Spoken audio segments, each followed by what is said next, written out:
Alors du coup, deuxième vidéo de modélisation où on va aborder justement les modèles en 2D. Et la principale différence par rapport aux modèles en 1D, comme leur nom l'indique, c'est qu'on est en deux dimensions. C'est-à-dire que d'une part, on aura x1 et d'autre part, on aura x2.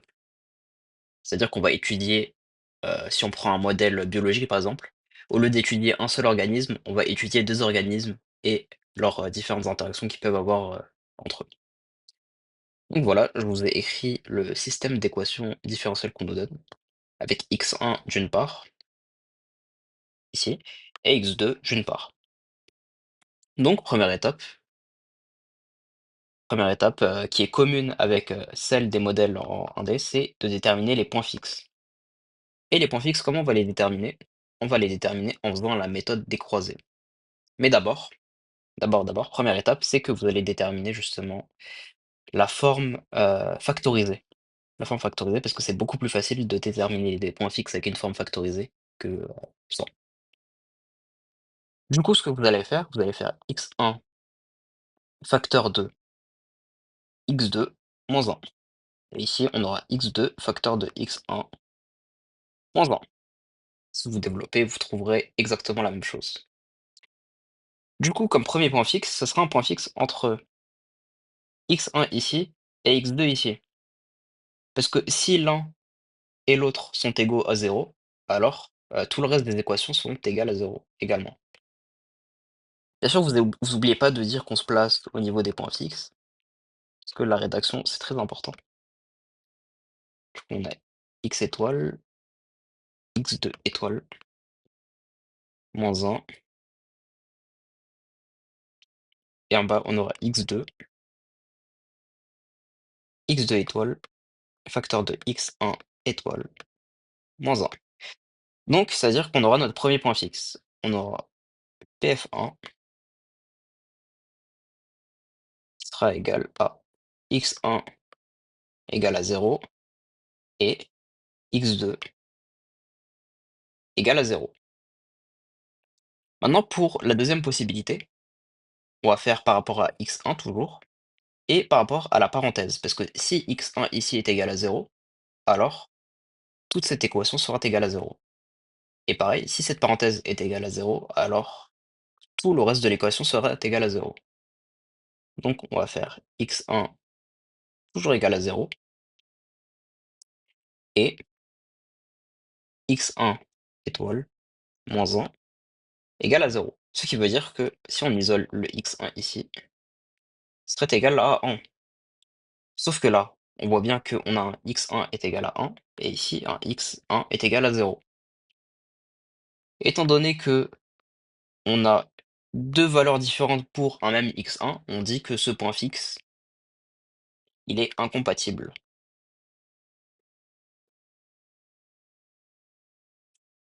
Point fixe incompatible. Maintenant, on va faire la même chose pour le x2 ici et le x2 moins 1. Et je pense que vous avez compris que lui également sera incompatible. Donc, c'est-à-dire qu'on aura x2 étoile égale à 0 et x2 moins 1 égale à 0. Ce qui veut dire qu'on aura x2 étoile est égal à 1 et vous voyez bien que c'est incompatible. Incompatible. Maintenant, le dernier qui nous reste, c'est-à-dire la combinaison entre cette parenthèse-là et cette parenthèse-là. Parce que si cette parenthèse-là est égale à 0 et cette parenthèse-là est égale à 0, alors toutes nos équations différentielles sont égales à 0 au final. Donc, c'est-à-dire qu'on aura x1 fois le moins 1 est égal à 0 et x2 étoile moins 1 est égal à 0. Ce qui nous donnera au final x1 étoile est égal à 1 et x2 étoile est égal à 1, soit pf2 1 pour x1 ici et x2 ici. Et je rappelle, notre premier point fixe, c'était pf1 0 0. Maintenant, deuxième étape, on va déterminer nos matrices jacobiennes. Pour la matrice jacobienne, comment on va faire? Alors, déjà, on écrit J pour jacobienne. Ça va être la dérivée partielle de notre première fonction par rapport à x1, la dérivée partielle ici de notre première fonction par rapport à x2. En bas, ça va être la dérivée partielle de notre deuxième fonction par rapport à x1. Et ici, la dérivée partielle de notre deuxième fonction par rapport à x2. Donc voilà, je vais reprendre nos deux équations à côté pour qu'on puisse bien les observer. Plutôt non, je vais prendre celle-là, ce sera mieux. Donc voilà, on se retrouve avec ces expressions-là. Tout d'abord, tout d'abord, la dérivée partielle de notre première fonction par rapport à x, qu'est-ce que ça nous donnera? Par rapport à x1. C'est-à-dire qu'on va prendre justement cette fonction-là, on va prendre la première fonction, et on va la dériver par rapport à x1 uniquement. C'est-à-dire que x2 sera considéré comme une constante. Donc si je dérive ça par rapport à x1, sachant que x2 est une constante, ça me donnera -1 plus x2. Donc du coup, la dérivée de la première fonction par rapport à x2, déjà le moins x1 il saute, parce qu'il est considéré comme une constante, il nous restera uniquement x1 et x2. Et la dérivée de x1 et x2, sachant que x1 est la constante, nous donnera simplement x1. Maintenant, la dérivée de la deuxième fonction par rapport à x1 nous donnera x2, et la dérivée de notre deuxième fonction par rapport à x2 nous donnera x1 moins 1. Et ici, on peut écrire, bien sûr, x2 moins 1, ça revient à la même chose. Donc maintenant, à partir de tout ça, on peut construire notre matrice jacobienne. Notre matrice jacobienne, je le rappelle, sa structure, elle est notée ici. Donc si je copie ce que j'ai pu calculer, ça me donnera une matrice jacobienne de la forme x2 moins 1, avec ici x2, ici x1, ici x1 moins 1. Et si on retourne sur l'énoncé, on retrouve bien la même structure. Donc maintenant, troisième étape, on va déterminer notre matrice jacobienne pour chaque point fixe. C'est-à-dire que là, c'est la troisième étape.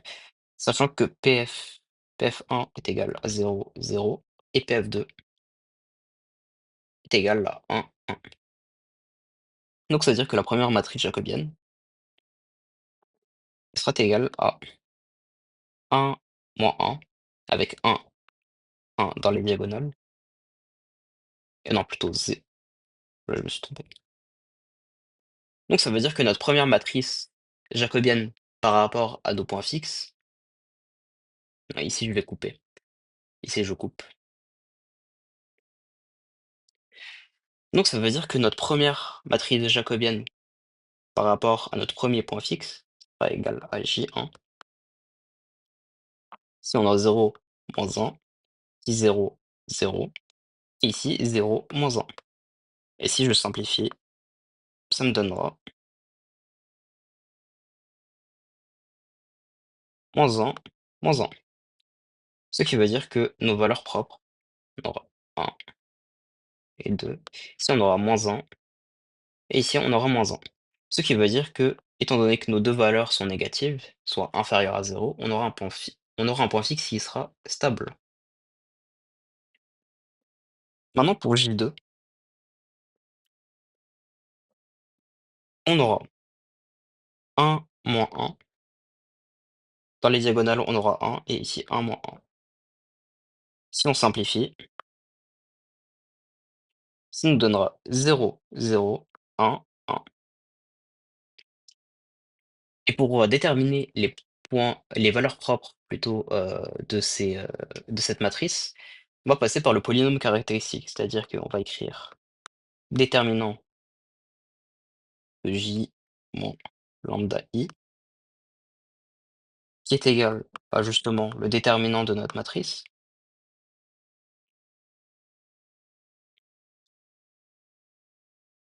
On obtient justement le polynôme caractéristique, qui est égal à 0. Et si vous résolvez ce polynôme justement, vous trouverez 2 racines différentes. Vous trouverez d'une part lambda 1 qui est égal à 1 et lambda 2 qui est égal à -2, moins 1 pardon. Et le fait qu'on ait une valeur positive et une valeur négative nous indique qu'on est face à un point sel.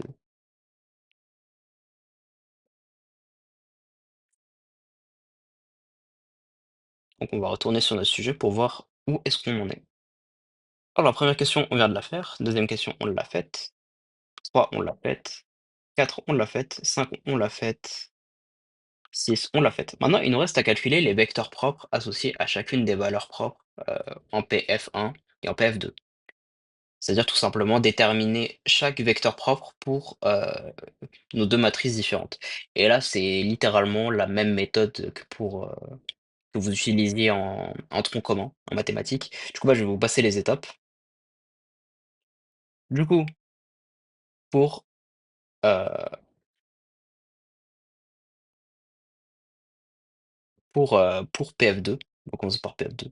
Pour, le point fixe PF1, normalement, vous étiez censé trouver un vecteur U1, 1, 0 et un deuxième vecteur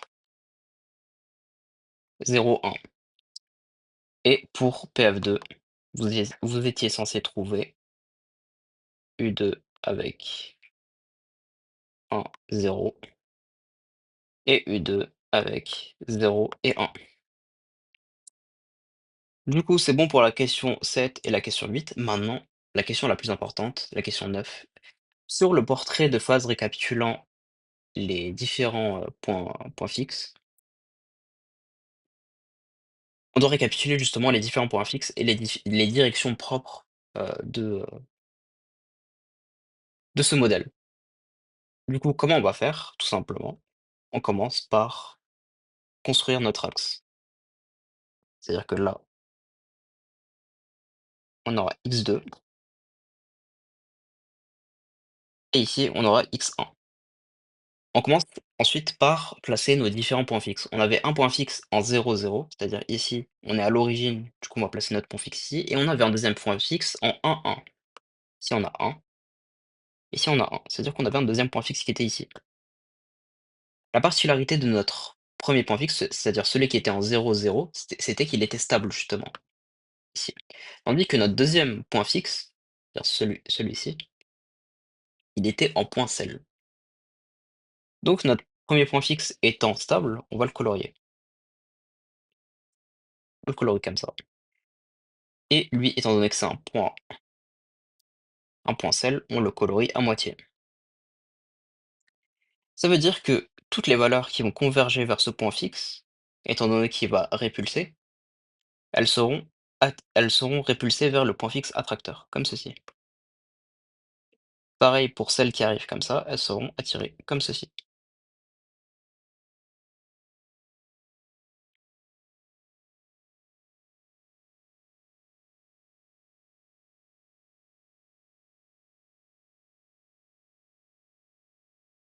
Les valeurs qui arrivent comme ça seront répulsées vers plus l'infini, et pareil.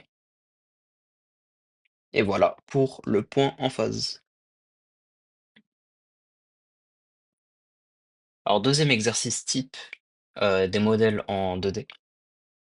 Après, il en restera un dernier à maîtriser, et une fois que vous aurez maîtrisé bah, les trois modèles que je vous aurai présentés aujourd'hui, sinon vous serez prêt pour le partiel normalement.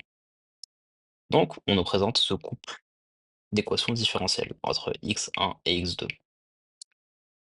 Les trois premières questions concernent les null clean.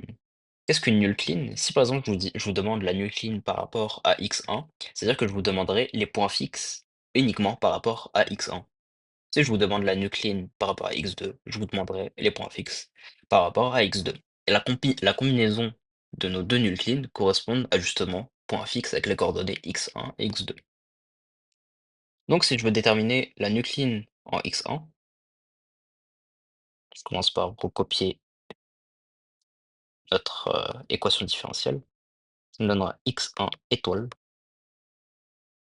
fois moins x1 étoile moins 2x2. Je mets pas une étoile sur le x2 étant donné que là on se place sur la nucléine uniquement de x1. Et le tout sera égal à 0.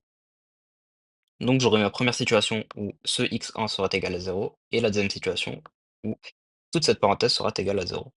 Donc c'est-à-dire que j'aurai x1 égale à 0 et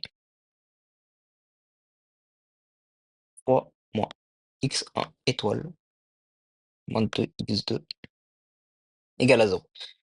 Si j'isole moins x1, ça veut dire que j'aurai x1 est égal à 3 moins 2x2. Alors, montrez que la nulle ligne x1 correspond à la réunion de deux droites dont vous donnerez les équations. Eh bien, l'équation de la première droite de la nulle ligne de x1, ça va être x1 est égal à 0. C'est une droite verticale, c'est une droite constante. Tandis que la l'équation de la nulle ligne, la deuxième équation de la nulle ligne de x1, ça va être 3 moins x2. Et ça va être une droite qui sera inclinée, décroissante. Maintenant, pour la nulle ligne de x2, même chose, on recopie notre équation. Ça va être x2 point étoile est égal à x2 2 moins x1 moins x2. On n'oublie pas les étoiles sur les x2 seulement, étant donné qu'on est dans la nulle ligne de x2 uniquement. Donc, c'est-à-dire qu'on aura une situation où ce x2 là sera égal à 0, ce qui rend tout le produit nul, ou juste cette parenthèse qui rendra tout le produit nul également. Donc, c'est-à-dire qu'on aura x2 égale à 0 et 2 moins x1 moins x2 étoile égale à 0. Ce qui signifie qu'on aura, si on isole, x2 étoile qui est égal à 2 moins x1. Voilà. C'est-à-dire que là, pareil, on aura une équation qui sera constante et une équation qui sera une droite inclinée. Donc c'est bon pour la question 1 et la question 2. Maintenant pour la question 3, démontrer que l'intersection de ces null lignes, c'est-à-dire la compatibilité entre les conditions des null lignes x1 et x2 correspond aux quatre points fixes pf1 0 0, pf2 0 2, pf3 3 0, pf4 1 1. Donc là, qu'est-ce qu'il faut faire? Il faut tout simplement prendre nos quatre, nos quatre différents points fixes qu'on a établis, c'est-à-dire lui, celui-là, celui-là, celui-là et celui-là. Donc c'est-à-dire que notre premier point fixe, il sera entre x1 égale à 0 et x2 égale à 0. Et ça, c'est littéralement la même chose qu'on a fait tout à l'heure. Donc là, c'est-à-dire qu'on aura notre premier point fixe, pf1 est égal à 0, 0. Notre deuxième point fixe sera entre x1 étoile égale à 0 et x2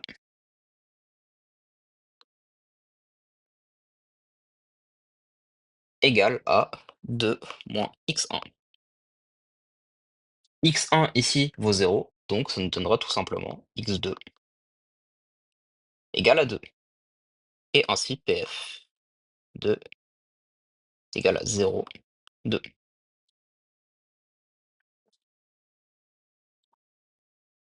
Maintenant pour notre troisième point fixe, on va s'intéresser à x2 égale à 0 d'une part, et d'autre part, parce qu'on va utiliser ceci. Ce qui nous donnera, euh, voilà, x1 égale à 3 moins 2x2.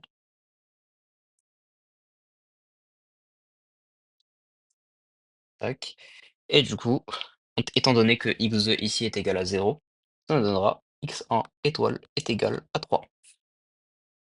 Et donc, comme troisième point fixe, on aura 3, 0. Et maintenant, dernier point fixe à déterminer, ça sera entre x1 qui est égal à 3 moins x2 et x2 qui est égal à 2 moins x1. On n'oublie pas les étoiles. Et ça, si on résout ce système d'équations, ça nous donnera normalement pf4 qui est égal à 1, 1. Et si on fait la vérification, on a bien trouvé tous les points fixes auxquels on s'attendait justement. Maintenant, on va déterminer notre matrice jacobienne. Et pour déterminer la matrice jacobienne, comme je vous l'avais dit, il faut prendre la forme la plus développée de notre équation. C'est-à-dire que ça nous donnera 3 x1 x1 au carré moins 2 x1 x2. Ici, ça nous donnera x2, enfin 2 x2 moins x1 x2 moins x2 au carré. Si je fais la dérivée partielle de f1 par rapport à x1, ça me donnera 3 moins 2 x1 moins 2 x2 normalement.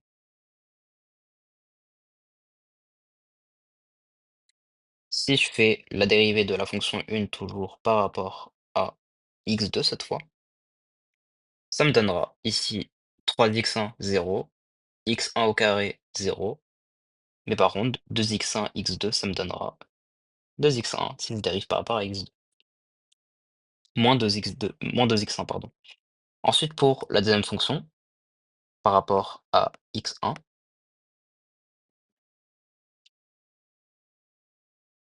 ça me donnera 2 x2 est égal à 0, moins x1 x2 ça me donnera moins x1, et moins x2 pardon, et moins x2 au carré ça me donnera 0 tout simplement. Et enfin, pour la deuxième fonction par rapport à x2, ça me donnera 2 moins x1 moins 2 x2. Donc maintenant, si je mets tout dans la même équation jacobienne, je retrouverai bien quelque chose de cette forme-là. Je vous laisserai le vérifier par vous-même. Donc maintenant, on se retrouve avec cette équation jacobienne. Bah, qu'est-ce qu'on va faire? On va déterminer euh, la jacobienne pour chaque point fixe. Et je le rappelle, nos points fixes sont ici. Donc, pour notre première jacobienne, c'est-à-dire avec 0, 0, ici c'est x1 et ici c'est x2, on aura 3, 0, 0 dans les diagonales. Et ici, on aura 2. C'est-à-dire que nos deux valeurs propres, x1, lambda 1 et lambda 2, ici on aura 3 et ici on aura 2. Pour notre deuxième matrice jacobienne, c'est-à-dire avec 0, 2, on aura, je vais vous passer les calculs parce que je pense que vous avez compris le principe, ça nous donnera moins 1, 0, moins 2, moins 2. Et du coup, on se retrouve face à une matrice triangulaire, ce qui nous donnera lambda 1 est égal à moins 1 et lambda 2 est égal à moins 2. En passant, on peut dire la stabilité. Ici, ça va être instable. Ici, ça va être stable. Maintenant, pour la troisième matrice jacobienne, avec 3 zéros, ça nous donnera normalement moins 3, moins 6, 0 et moins 1. Avec lambda 1 qui est égal à moins 3 et lambda 2 qui est égal à moins 1. Et ça, la stabilité, elle sera stable. Maintenant pour la dernière, J4 avec 1, 1. Normalement, ça nous donnera moins 1, moins 2, moins 1, moins 1.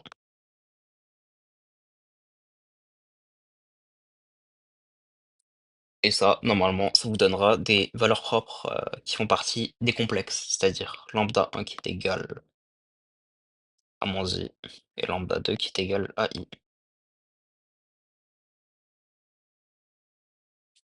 Du coup, étant donné qu'on a une valeur propre qui est positive et une qui est négative, on se retrouvera face à un point seul.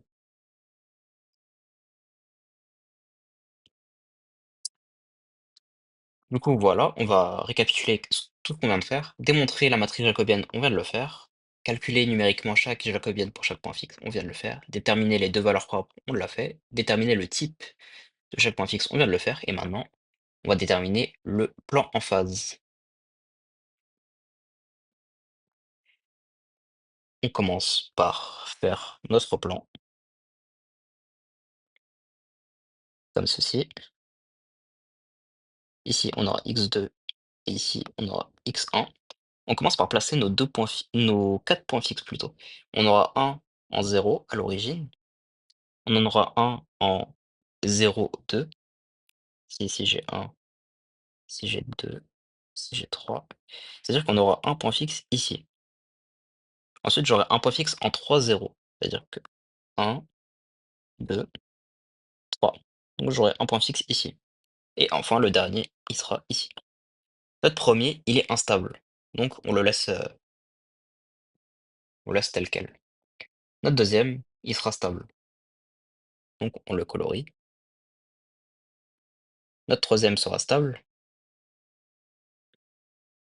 Et le quatrième est un point sel. Donc on le colorie à moitié. Ici, les valeurs vont être déviées vers ce point fixe ici, ou bien elles seront déviées vers ce point fixe ici,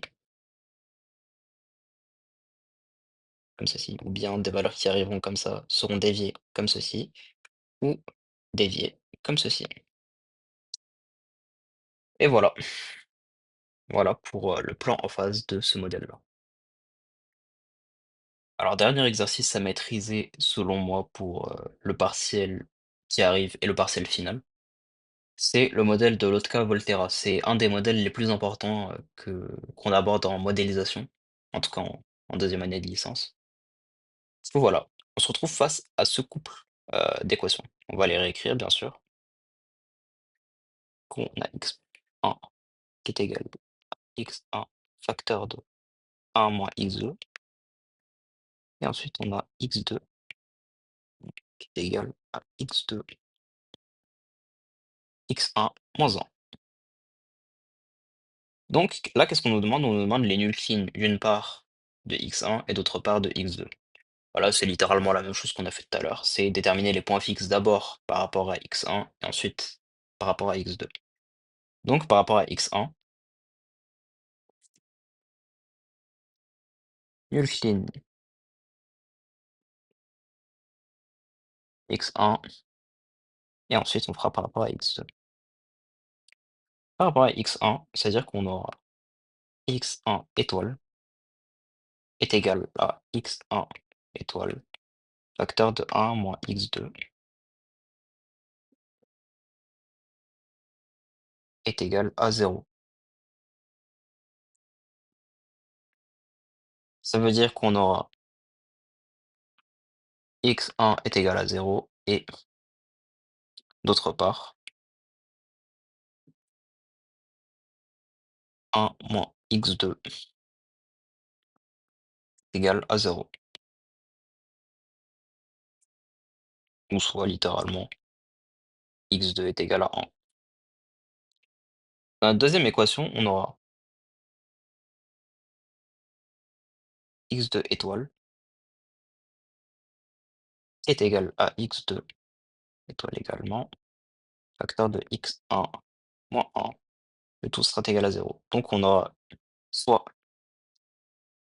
x2 est égal à 0 ou x1 est égal à 1. Donc là, on vient de déterminer les nucléines d'une part par rapport à x1 et d'autre part par rapport à x2. Et si on réunit, justement, si on fait l'intersection entre x1 et x2, ça veut dire que d'une part, ici, euh, ça nous donnera d'abord ce point fixe-là, c'est-à-dire c'est avec x1 égale à 0 et x2 égale à 0, f1, 0, 0, et notre deuxième point fixe avec x2 est égal à 1 et x1 est égal à 1. Donc, f2 est égal à 1, 1. Donc voilà pour les 3 premières questions et on a bien démontré que c'était de la forme PF1 0, 0 et PF2 1, 1. Maintenant, déterminer les matrices jacobiennes de ce modèle. Alors, pour déterminer ça, on va partir avec les formes les plus développées de nos deux matrices, enfin de nos deux équations différentielles. Du coup, on a x1 moins x1, x2, si on développe. Et pareil en bas, x2, x1, plutôt x1, x2, moins x2. Ici, on va déterminer d'une part la dérivée partielle de f1 par rapport à x1, et ensuite i- la fonction 1 par rapport à x2. Ça, qu'est-ce que ça nous donnera? Ça nous donnera 1 moins x2. Ici, ça nous donnera x1 tout simplement. x1, non, pardon. Ça nous donnera justement moins x1. Maintenant, pour la deuxième fonction, f2,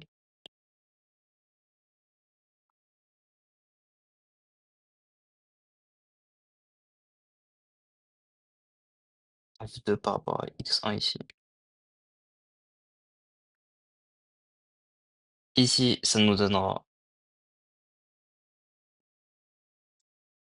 moins 1.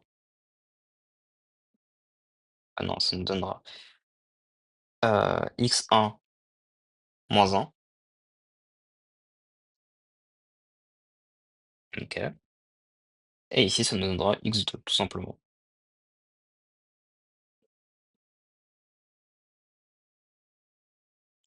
Donc, si je réécris ma matrice jacobienne, au final, ça me donnera j est égal à 1 moins x2, x2 ici, moins x1 et x1 moins 1.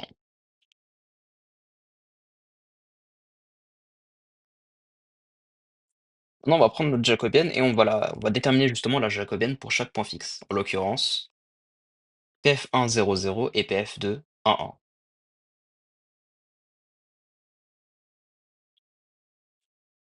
Donc voilà. On détermine notre première jacobienne. Ici, ça va nous donner 0 dans les extrémités et ici 1, moins 1. On se retrouve avec un premier point fixe et un deuxième point fixe, respectivement égaux à 1 et moins 1. Ici, on a un point sel, parce qu'on a une valeur négative et une valeur positive.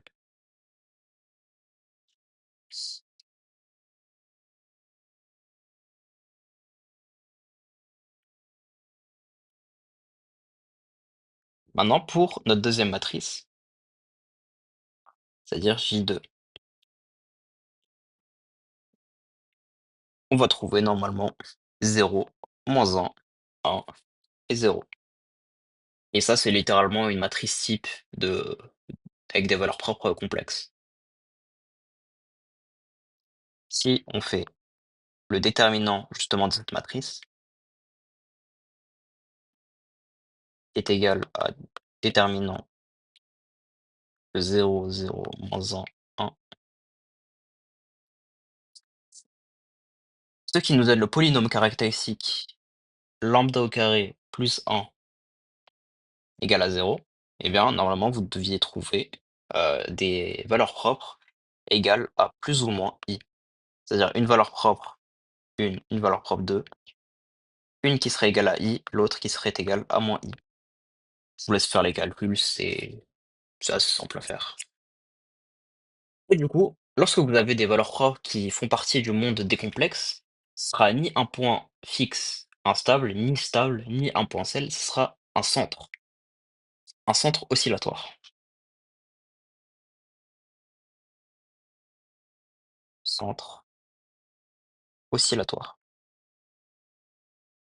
Parce que justement, c'est le caractère complexe qui donne un aspect en cycle. Donc là, du coup, on va représenter notre, point en phase et vous allez voir qu'il sera un peu particulier par rapport aux autres qu'on a pu dessiner.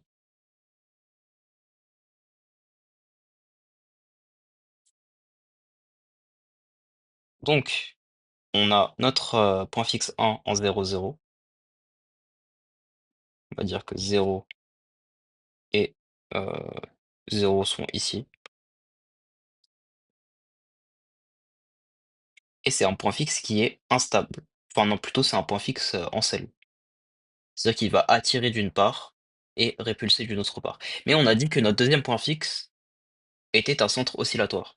C'est-à-dire que c'est lui qui va conférer un aspect un peu, en cycle. C'est-à-dire qu'on aura des valeurs qui oscilleront comme ça autour de notre point fixe, comme ceci. Et ça justement, c'est dû au fait qu'on ait des valeurs propres ici, qui fassent partie du monde des complexes. Donc voilà, normalement vous avez vu les 3 différents cas, de modèles en 2D qui peuvent tomber le jour du partiel et voilà. Maintenant vous aurez juste à vous entraîner régulièrement pour, acquérir les bons réflexes et voilà. Bon courage.